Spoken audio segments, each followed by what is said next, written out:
Hello, everyone. It's Professor Buzzkill here, busting myths, taking names. It's astounding. It is just astounding. The new things that come up all the time in history. We talk about this all the time, and yet I am floored all the time. Today, we're going to be talking to two architectural historians about the architecture of the Negro Traveler's Green Book. The Green Book is something we did a show on a few years ago, and our two experts are going to explain that in a minute. But this show, among other things, is going to show how incredibly deep history is and how much more there is to learn all the time, and also the incredible importance of local history. But before I go waxing on too long about history and the glories therein, let me introduce you to our two architectural historians. First, Susan Hellman. Hi, I'm Susan Hellman. I work in the City of Alexandria Planning and Zoning Department. I head up the Historic Preservation Division, and I have been working with Catherine on this Green Book project since, I believe, 2016, trying to document these sites nationwide. And then, by the way, Buzzkillers, that's Alexandria, Virginia. And of course, you've introduced Catherine Zipf. So hello. Hi, Joe. How are you? I'm fine. Like I said, I'm just astounded about this. First of all, years and years ago, I didn't know the Green Book existed. Then I found out it existed, interviewed someone about it. But then I find that you're doing something even more specific and more interesting. But before we go too far, please, let's refresh the listener's memory about what the Green Book was. Susan, if you don't mind starting us off. Yes, the Negro Motorist Green Book, and then later it was the Negro Traveler's Green Book, was a travel book created by Victor Green in New York City in order to enable African Americans to safely travel throughout the country. When he created the guidebook in the 1930s, first guidebook was only New York City, but then it expanded to more areas and then finally nationwide. But again, at that period of time especially, traveling was very, very difficult for African Americans. So the Green Book, named for its distinctive green cover and the fact that Victor Green created it, the Green Book told these travelers where they could stay, where they could get gas, so that they could be safe on the road when traveling. Now, Catherine, this was actually a danger for people. I mean, first of all, we can imagine knowing the United States in this period, in the Jim Crow period, but especially the South in the Jim Crow period, that things might have been uncomfortable for people traveling, but it was even more than that. It was more than that. It could be quite dangerous. Many African Americans were simply not welcome in towns, particularly across the South and the Southwest. But there were certainly plenty of places in the North and the Northwest that did not welcome African American travelers either. So this book was very, very helpful. And it was certainly a matter of personal safety as you're traveling through. This is the pre-civil rights era. But it's also a matter of simple comfort when you're traveling with your family. Literally, there was not always a place you could count on being able to use a bathroom. And we hear stories about how African American travelers would pack lunches. They would plan to be in the car for some 16, 20, 24 hours. They might do a trip something like Washington, D.C. to Chicago or Memphis to Houston all at once, no stopping. They would bring curtains for privacy so you could use the bathroom outside. They would have to be very careful about where they pulled over. It really was a very fraught challenge. And the Green Book was something that was developed. There were several other travel books, but that one was the most successful. And it was to provide places where if you knew you were traveling in a certain place, you knew you could stop, get a meal, a place to stay overnight if you needed it.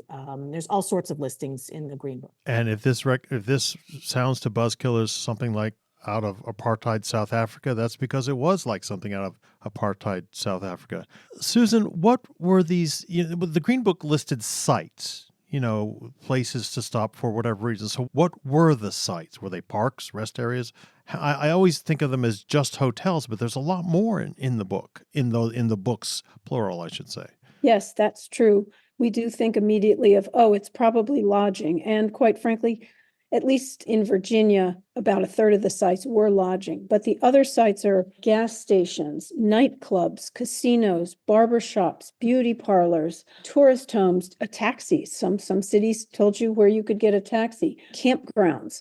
So it's a wide variety of sites. Pretty much anything you can think of that you may be interested in doing when you're on the road, there was some sort of listing in the Green Book. Well, then, may I ask, Catherine, what made you, and by the way, this is a group of 3 architectural historians, but only 2 of you were able to come on today. What made you decide to study the architecture of the sites mentioned in the Green Book? Was the architecture itself significantly different than other types of sites? And then by other types of sites, I mean those that presumably weren't in the Green Book because they didn't welcome African-American travelers? I mean, is there something about the architecture in itself that is, if you will, Green Book significant? That was part of what we wanted to know. We wanted to know about these sites.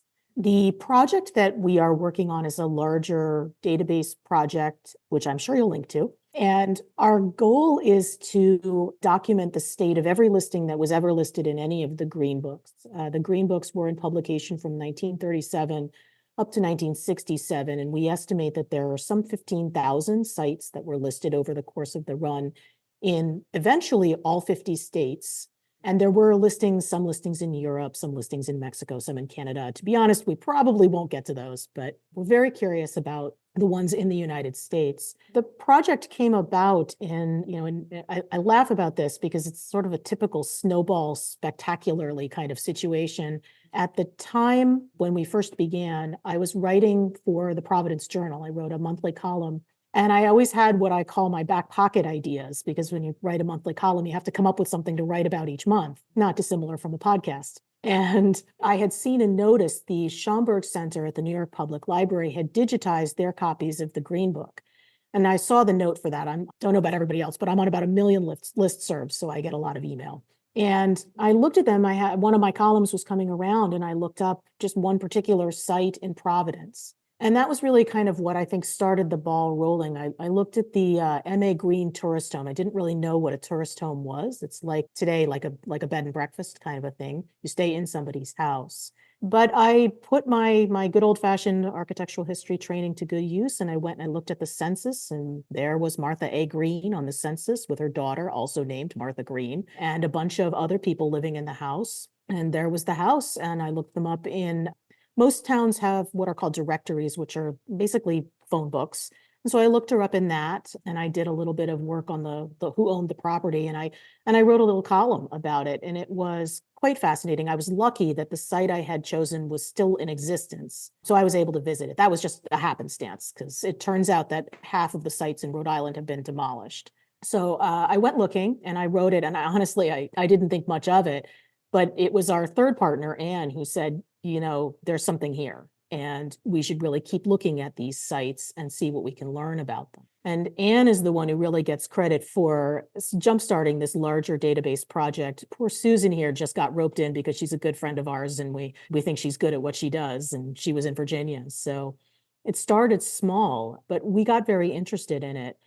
The architecture itself is interesting in its own way, just because it's so everyday, and you wouldn't know from looking at a building that it's a Green Book site. I mean, there's nothing about it that says I was listed in the Green Book, or at least not yet. Susan's working on that. So, in some ways we have some really beautiful architecture, and my corner of the universe is Rhode Island sites. So one of our big hotels, which is a beautiful, big, tall brick, kind of old style hotel. It's used to be in the Biltmore in the Green Book, but that was a Green Book site, and that was interesting. We didn't think about that hotel in Providence as being open occupancy, but it was. And then a whole lot of other different kinds of site. Rhode Island only has 24 sites, and except for a service station, they are exclusively housing. So I have tourist homes and I have hotels. So as we got into it, I mean, I have some beautiful examples. I mean, pristine. And then I have some train wrecks that are just, you have to work a little hard to love them, but I do. So, Well, Susan, if you don't mind telling us, I mean, first of all, it's surprising that, as Catherine says, there are so many different types of Green Book sites, but one can imagine that the architecture of these sites varies quite enormously. I mean, first of all, they're people's houses. That's one thing. But the places where African Americans could stop, particularly in the South, might well have been very out of the way, not the Biltmore Hotel and that sort of thing. How does the architecture and the type of building, how do those things vary across the states? Well, in Virginia, we've got about 320 sites, Green Book sites throughout Virginia, and they are a wide range architecturally and size and everything like that. And as you said, there are the typical, the tourist homes that just look like everyday houses. For example, there's a site in Petersburg, the Mrs. Lawrence Jones. It was just a tourist home, and it looks like, again, your typical white frame house. And I've photographed as many of the sites as I can find. And I went to photograph that, and I was standing in front of the house, and I saw there were some people there, like in the side yard. So I'm not going to just take a picture. I asked them, "Excuse me, is it okay if I take a picture of this house?" And they're looking at me like, "Why on earth would you want a picture of this boring, simple house?" And I explained why. And they had no idea that their home had been listed in the Green Book. So that was just one of those fun interactions that I actually had quite a few incidents like that traveling around Virginia. So we have these very, very simple houses, simple buildings, and then some very nice, like the Miller Hotel, which later became the Hotel Eggleston in Richmond. That one, a beautiful Italianate multi-story building. It's in the Jackson Ward district, which was a predominantly African-American district in Richmond, Virginia.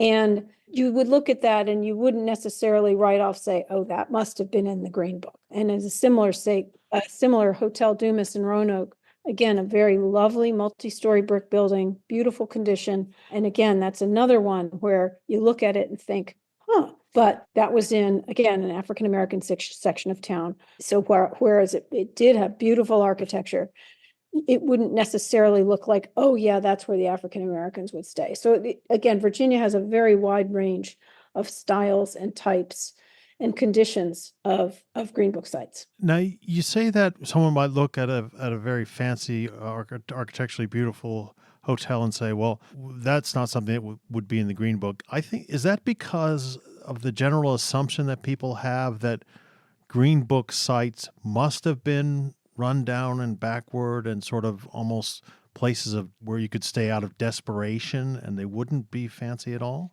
To a certain extent, but I think part of it also is just this racist viewpoint that, of course, the African Americans couldn't afford to build or live in or maintain these lovely buildings. And they must have had crummy old shacks that, not nice like white people building. So I think a lot of it is a racist view. And is that, I think part of the racist view is built on the idea, and certainly on the ignorance, but also upon the presumption that African-American communities in the South especially don't have within them hierarchies of wealth and status and other things.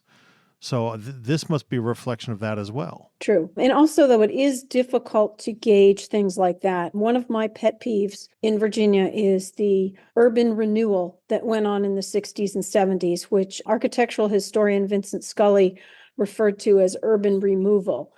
And we have before and after pictures of communities, and you have this lovely African-American community in, say 1957. And then in 1972, it's this giant freeway. These giant freeways just plowed through these traditional communities. So whereas they did have perhaps a hierarchy of building in a very lovely community, that all got plowed through in the 60s and 70s. So much. Virginia only has, I'd say maybe about a third of the Virginia Green Book sites remain. And a lot of those that are gone are underneath freeways. Yes, and of course, Washington, D.C. is famous for that, and even parts of New York City are famous for that. Well, Catherine, I think listeners, first of all, I was astounded, and listeners will be interested to learn why there were several sites in northern states. Your website includes, I'm just listing them off here, Maine, New Hampshire, Rhode Island, New York, New Jersey, and then, of course, there are the, quote, northern states in the northern Midwest and the northern West. Was roadside discrimination difficult enough in the North that the Green Book needed to guide African-American travelers there? It's not just the Jim Crow South? Yeah, unfortunately, it is around the country. And just a quick note about our project. There were sites listed in all 50 states, but our project is a work in progress. And so we will just, the absence of a state in our database does not mean that there weren't any Green Book sites at all. We have several states underway, including Massachusetts, my neighbor. Connecticut just went in last week. So it's coming. It's a process. It's a lot of work. We are a volunteer group, and it just takes time sometimes to get it all together and get it in. And this number of sites, the kind of the job, if you will, really varies greatly. I have only 24 sites in Rhode Island to Susan's 330 to New Jersey's 690.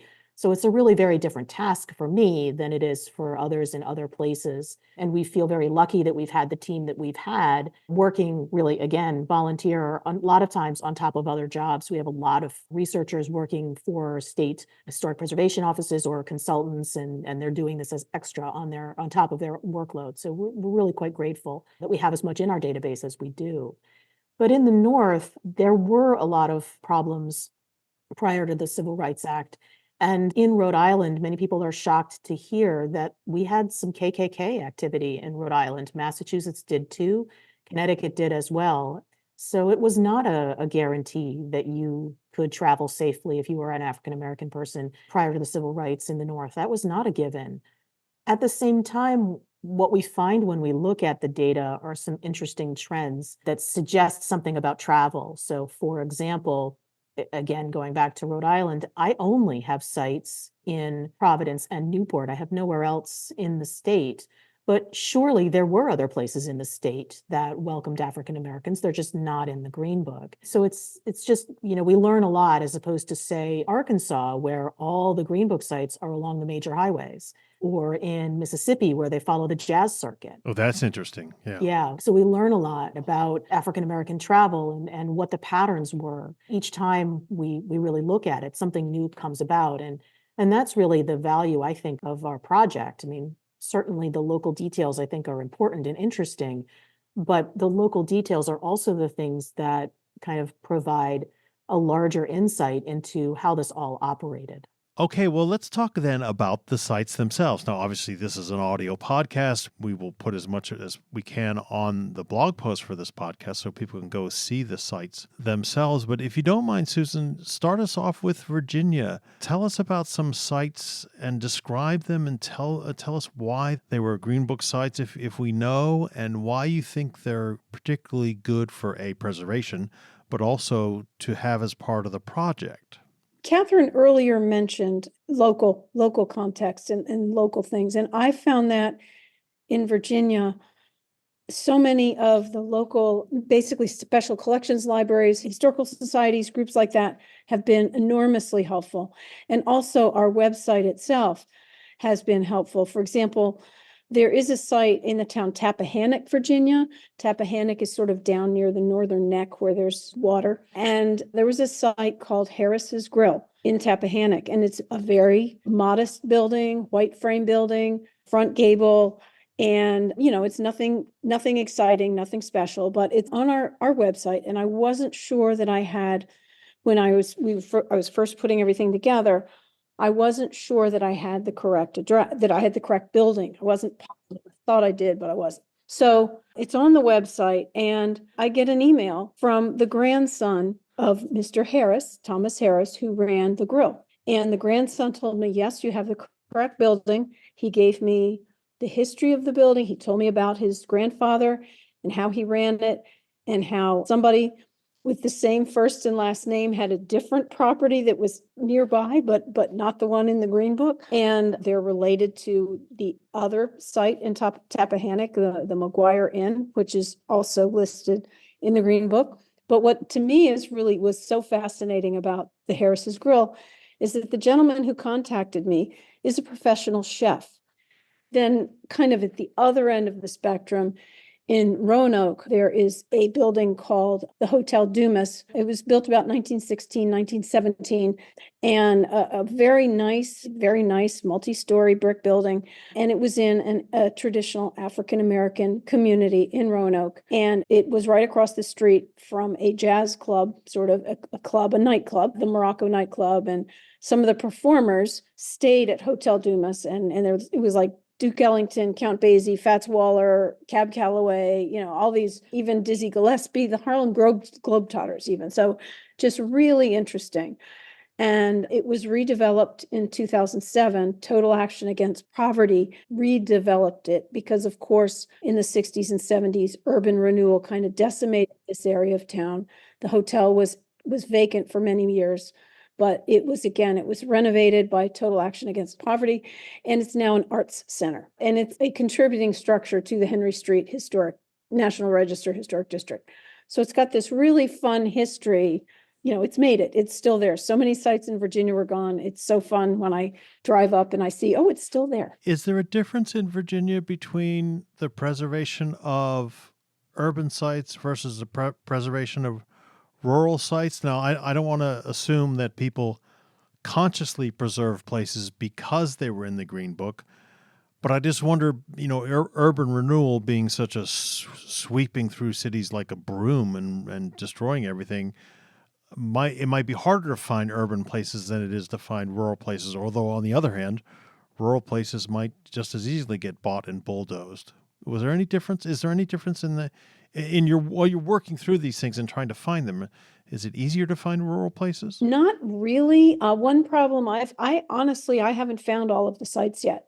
One problem with rural places is that some of the addresses are Route 2, Box 437. I don't know where that is. So for many of them, I did find them. I went to local libraries and so forth and did discover where they were. And Catherine mentioned city directories previously, and those are helpful as well. And it is funny, in urban locations, some cities have historic preservation policies and guidelines. So you can't tear down that building because it's in the historic district, but others do not. So to a certain extent, it depends on the area. But yes, if you have a block and it's got some old buildings on it and a developer comes in and wants to tear down all the old buildings and build, high rises or whatever, that's going to happen. Whereas in the rural areas, oh, you don't notice that farmhouse down there down the road. Now, if the developer wants to buy the 50 acres and tear down the farmhouse and build his high rises, yes, that happens too. But to a certain extent, some of the rural places sort of fly under the radar. They're less noticed than the urban spots. Catherine, you were going to say something. Yeah, that's the preservation of the sites is part of what we got into the project to do, because there's a great effort amongst preservation circles to understand more about African American architectural history. The Green Book is certainly one of them. And we hoped that our project, and it has, and Susan can certainly say more about this, one of the things that's kind of funny and quirky about historic preservation is you can't preserve what you don't know. And so, for example, a project came along to preserve Route 66, which meant somebody got to go and walk all up and down Route 66 and look at all the buildings and make a list. And then the next question became, well, where are the Green Book sites amongst those? And that's where we hope our project will come into play as creating the inventory for all states that are looking to preserve these sites. And once you preserve them, you give somebody an edge for preventing a demolition. You may not be able to entirely prevent it, but at least you give somebody a little bit of a tool to say, that is an important site. Look, it's in the database. Look, it's a Green Book site, and we should make an effort to do something to preserve it. In Providence, I have the rather unique situation where I have some 4 or 5 sites that fell into one of the first National Register districts in the country, and it's the Benefit Street Historic Hill of the District of Providence. And so, interestingly, they didn't preserve it. That district didn't go through because it was Green Book sites. It went through because of the beauty of the architecture. And it just happened that a few of them were Green Book sites. So I'm calling this inadvertent preservation, but it happened. And as a result, we have those sites because of that district. So it's funny how the preservation of these buildings is really, they take their own path towards how they come to survive. Susan, Catherine said that you'll have something to say about this, so please say that's something you were going to say. Yes, I do. Very exciting. Early last year, Delegate Mike Mullen in Virginia, his office got in touch with me and said, Delegate Mullen is proposing a bill to mark all the Green Book sites in Virginia. And of course, I'm giving our project full credit for that. Jake, just kidding. Mike Mullen introduced House Bill 1968 into Virginia in last January. I went to Richmond and spoke in support of the bill, and Governor Youngkin signed it on March 23rd of 2023. So Virginia has a legislative ruling to designate and mark at least the Green Book sites that are left. So Virginia Department of Historic Resources and Virginia Tourism Council are working together to mark the sites. Virginia Tourism Council created a certain plaque, a particular plaque. It actually looks like the cover of the Green Book. So for properties that already have Virginia historic markers, they are sticking that little plaque on that marker to show that this is a special Green Book site. And they're also wanting to mark the rest, put markers at the rest of the sites that in Virginia that are still standing.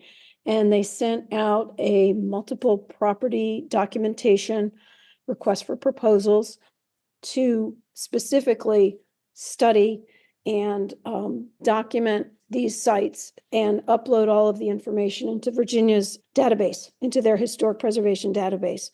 And the contractor who they selected to do this has been in touch with me, and I've told her and her company, use everything on our website, whatever you want, use it. It's good information. Contact me if you need any more information, because it's possible that I've got, like in some cases, a relative has contacted me. And of course, I'm not necessarily putting that on our website, but I'll say, if you want to talk to so-and-so about this particular property, let me know, and she'll give you whatever information she gave me or more information. So there's, I believe, 65 properties. They have a specific list of properties in Virginia that they want this outside firm to document. And as I'm told that they're going to go further, like after this chunk is done, then they'll go ahead and do more. So Virginia is really trying hard to commemorate and preserve these sites so we don't lose any more. Since I started taking pictures back in probably 2017, I started driving around Virginia and taking pictures of the sites, and some of them have since that time been demolished. I'll get an email from somebody or something. I'm like, shoot, another one's gone. So we're hoping that will bring attention to these sites and will preserve them. So Susan, is there, historians hate it when people ask these sorts of questions because it doesn't show the complications, but what might be considered like the typical Green Book site in rural Virginia? What would they look like? Or are they just so diverse that you can't nail them down to a type? Well, a typical Green Book site in rural Virginia would just be a family home. One that comes to mind is the Franklin in Lexington, Virginia. You go through Lexington and you see, oh, there's a lovely 2-story frame dwelling. And this one also, the Franklin also has a 2-story in worse condition dwelling. It looks sort of in the backyard, and I'm still not sure which one of them was the Green Book site. And of course, when it was listed, it could have been that both were in pristine condition, but one isn't. Or the Mrs.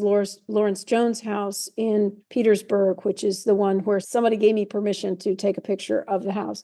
So you have just pretty much a basic farmhouse looking dwelling for something like that. Or if it's more of a auto repair place, you have like Midway Auto Repair in Stormont, Virginia. It's a 1-story cinder block building, painted gray, with garage doors opening in it. It's just a very typical looking rural building. Of course, I didn't think about that. Of course, one of the things that has to be in the Green Book, because these are travelers, has to be auto repair places where you can stop and not be discriminated against. That's an astounding thing. I want to give you my money to fix my car, but I have to make sure that I'm not going to be abused while I'm in your shop. Yes, that's true. We do have that, like right next to, I mentioned the Midway Auto Repair. Right next to that is the GL service station. And same thing, you got to get gas somewhere, right? And people knew this is in the Green Book, so I'll be safe if I come here. And I believe Catherine might have mentioned this previously. There were also places that people knew, it was word of mouth. People knew they could go there. They weren't necessarily in the Green Book, but people knew they were safe. But these particular Green Book ones, the whole community was aware. I've been in touch with people in that community, and they were all aware that this is where you could go. It's important to say that, before the Green Book, it was only word of mouth, and it's probably because Green realized there needs to be an actual directory to help people to get this word of mouth into print. Catherine, you were going to address this topic as well. Yeah, as we learn about the Green Books, I think sometimes we don't really understand it until we set it into the context of a different sort of a thing. So for example, when I started my research into Rhode Island, I thought, okay, well, again, 23 out of 24 sites are housing. Okay. It didn't occur to me that I only had one service station. It didn't occur to me that service station is Providence. It didn't occur to me to think until I started looking at, say, Susan's data, where she had all of these other sites. It didn't occur to me to say that this isn't a very good representation of Newport. Newport has 7 tourist homes and 1 very small hotel. It didn't occur to me to ask, if you needed gas in Newport and you were African American in 1960, where would you get it? I didn't realize that was something that was missing. I thought, okay, it's all about housing. Same thing when you looked at other things, like I have a 50% survival rate of buildings in Rhode Island, 12 survive, 12 don't. And I thought, it disappointed me, to be honest. I thought, oh gosh, only 50%. That's pretty, that's just, disappointing. And then the results came in from North Carolina. Their survival rate is 11%. So suddenly, suddenly 50% looked pretty darn good. And as it has borne out, 50% is really on the higher end of things for a survival rate. So I think that sometimes we don't quite know until we've set it up against another fact that it becomes meaningful. So to go back to that question of where would you get gas in Newport? Well, you're staying in 7 people have opened their homes to you. And what I like to think is that, again, it was word of mouth. Where can you get a haircut? Well, your host will tell you. Where can you get your car service? Your host will tell you. And I think that's, it's just a different way of thinking about, really, I think what Victor Green was thinking about was that you just simply need the entree into the community and that the local people there will take care of you. So that sometimes the Green Book just reflects that. Like when you have one Green Book site in the middle of nowhere, surely there was a larger community there positioned to help out a traveler. And you don't see that because that's not what's in the Green Book. Well, Susan, do you want to add to that as part of the Virginia part of the study? Sure. Just one thing. I can see where Rhode Island's a destination. Virginia could also be a destination. It's got beaches, it's got mountains, it's got all that fun stuff. But Virginia is also a pass-through. If you're driving from North Carolina, Georgia, wherever, if you're driving up to New Jersey, New York, you got to go through Virginia. In many respects, the Green Book is great because if you're from Durham, North Carolina, you don't necessarily know when you're driving north where you can stop and get gas. You don't have that local context. So it's nice that you have the Green Book because then you know where you can go and where you can stop. So that's part of, I think, why Virginia has so many listings besides the places in the Appalachian Mountains where you can camp and stay for the weekend or the week or whatever. You also have the places where you're not staying in Virginia, you're just passing through on the way somewhere else. So you have places where you can stop and eat, get gas and all of that, get your hair cut, all that stuff. So what about some more of these northern sites, Catherine, that you've looked into? So I've been fortunate because I only have 24 sites. It's relatively easy to get very deep into the research. And I thought really as I was going that I would just find little snippets. But again, I think as you get deep into it, you really start to understand kind of what you didn't know. Really, you don't know what you don't know until you get there. So I pulled out three that I thought had good stories for you and just talk. I think they shed a lot of light onto this history. One of them was the Marie Wells Beauty Parlor, which when I got into it, in fact, was not the Marie Wells Beauty Parlor. It was the Marinella Beauty Parlor. And you think, okay, well, that's kind of a big mistake. Like, how could that be wrong in the Green Book? And it turns out that it really speaks to how Victor Green is collecting information, which a lot of which is happening over the phone. So we find a lot of errors like that. Like, you get into it and the Green Book site is not what you think it is. So you might think, boy, that's confusing. Like, how can you figure that out? And I have another site that speaks to that as well that I sent, the L. Jackson Tourist Home, which is in Newport. The address in the Green Book was listed as 35 Bath Road. Well, 35 Bath Road was developed into Memorial Boulevard some 15 years before the listing. So there was no 35 Bath Road. If you're traveling in 1955 and you pull up and you say, where the heck is Bath Road? Nobody knows.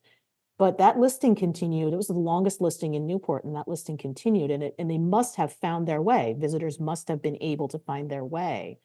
So the nitty gritty of the details get very interesting. My last one that I sent you was George's Service Station, which I love just simply because it seems to have dodged every effort to demolish it.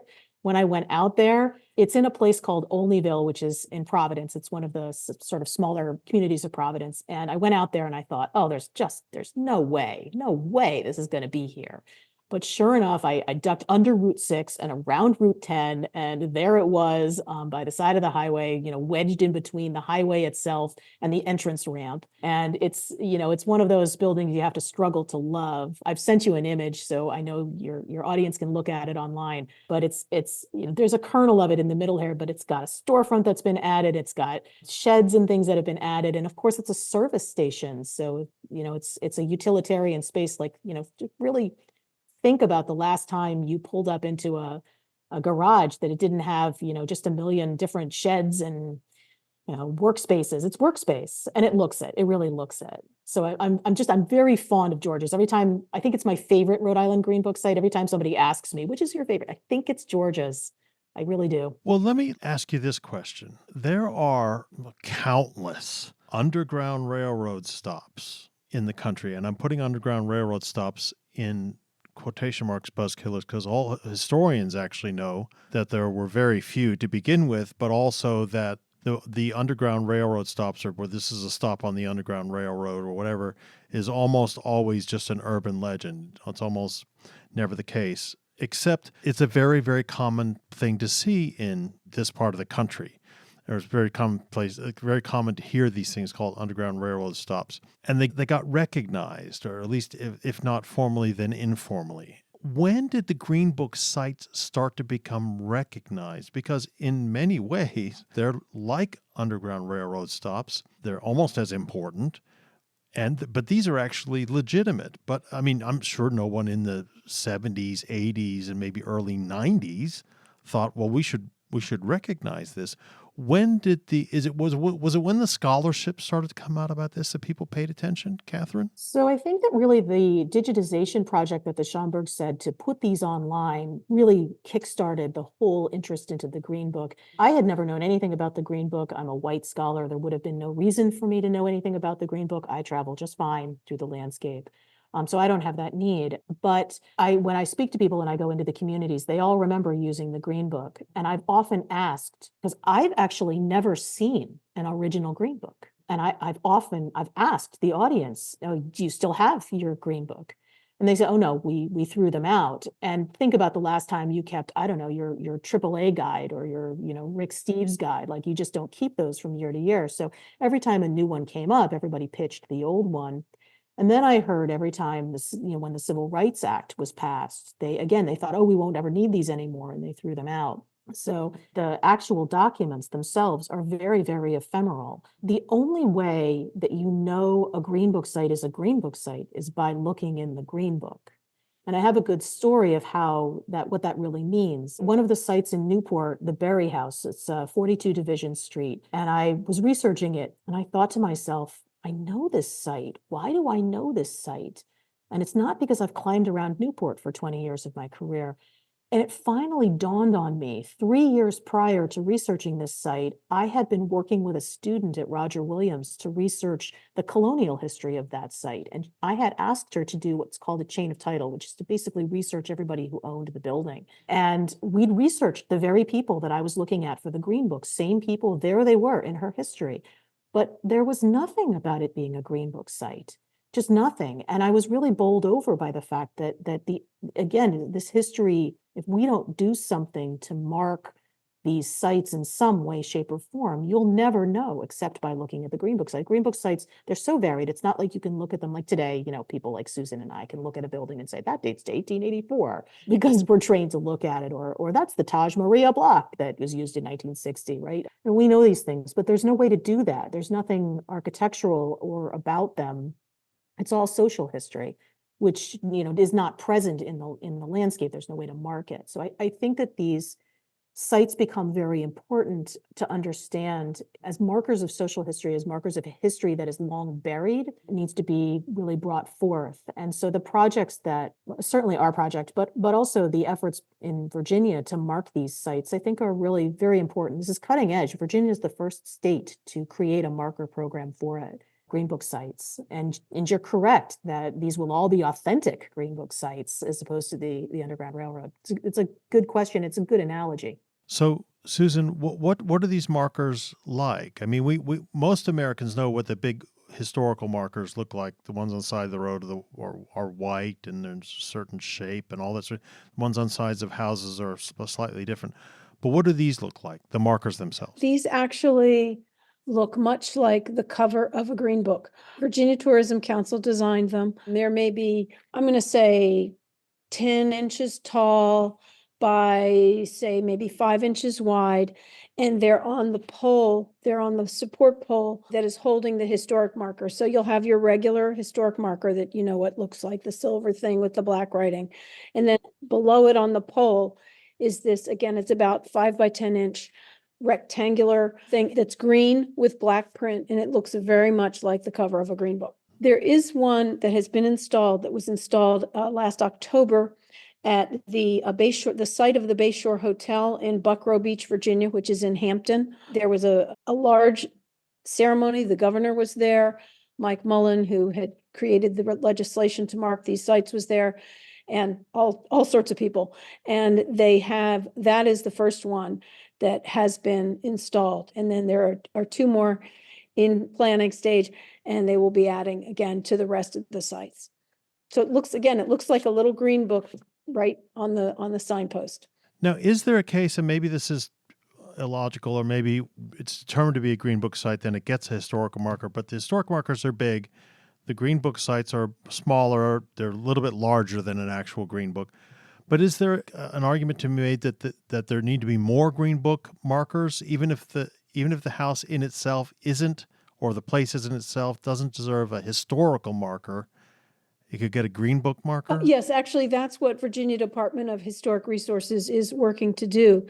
They do want to put your regular historic marker on these sites. They want just the regular, the big old silver marker. And that these sites, in addition to having the regular marker, they will also have that Green Book plaque. So Virginia Department of Historic Resources, in conjunction with the Virginia Tourism Council, is working on getting all of the sites with regular historic markers, but with that additional little Green Book plaque at the bottom. Okay, so what I'm getting at is to get a historic marker, Buzzkillers, is a big deal for a piece of property or whatever it is. They're not just handed out, willy-nilly. So what you're saying then is because it was a Green Book site, it then becomes a building of immense historical importance. Yes, that's exactly it. That's correct. Arguably, the history of the site becomes more important than what the building looks like. So I know I'm very fond of George's, which is an architectural mess, but it is historically significant, even though it is an architectural mess. A lot of times what goes on the National Register or is marked as something on the National Register is something that is an architectural beauty, something that is of architectural merit, and we could, wax on about, and we'll spare your audience the patina and the siding and the authenticity of the adze marks on the inside of the structure. But these sites are not significant for its architectural merit. They're significant because they were important sites in African American history. And in preservation circles, that's of note because a lot of times African American history is not always in the same condition that they did. These communities did not always have enough money to do top of the line architectural work. And so as a result, and again, we talk about this a lot in preservation circles, some, only I think the statistics I have is something like 10% of the buildings that are on the National Register reflect, for example, women and women's history, even though women make up half the population.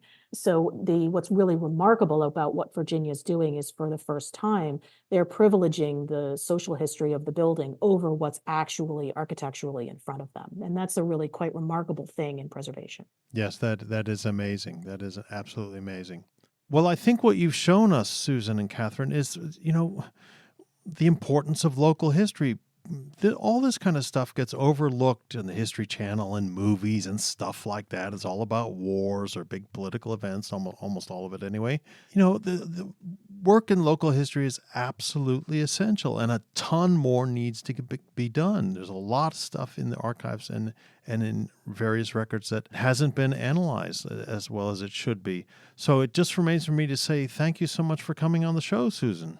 Well, thank you very much for having us. And you're absolutely right. Local history is extremely important. I actually used to work in our community's local history library, and people often will look at buildings like these and say, oh, they're not important, or, oh, my grandma's house isn't important. I love it. It was grandma's, but it's not important. And it is important.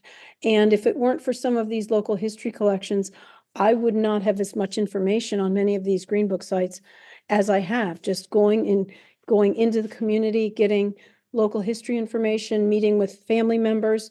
So that's hugely important. So everybody, go give your archives to your local history collection. And Catherine, thanks so much for coming on the show.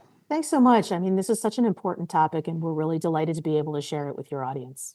Well, we want to say to that audience, we want to give you some marching orders. Go forth and do likewise. Go to your local city or town council, county council, your local historical association. Hell, your local library probably has stuff on this. Either agitate for more research about this or volunteer to do more research yourself. So we're going to put all the links to this Architecture of the Green Book sites on the blog post for this episode. And we want you to go look at it. We're going to put links for good books about this. And we will talk to all of you next week.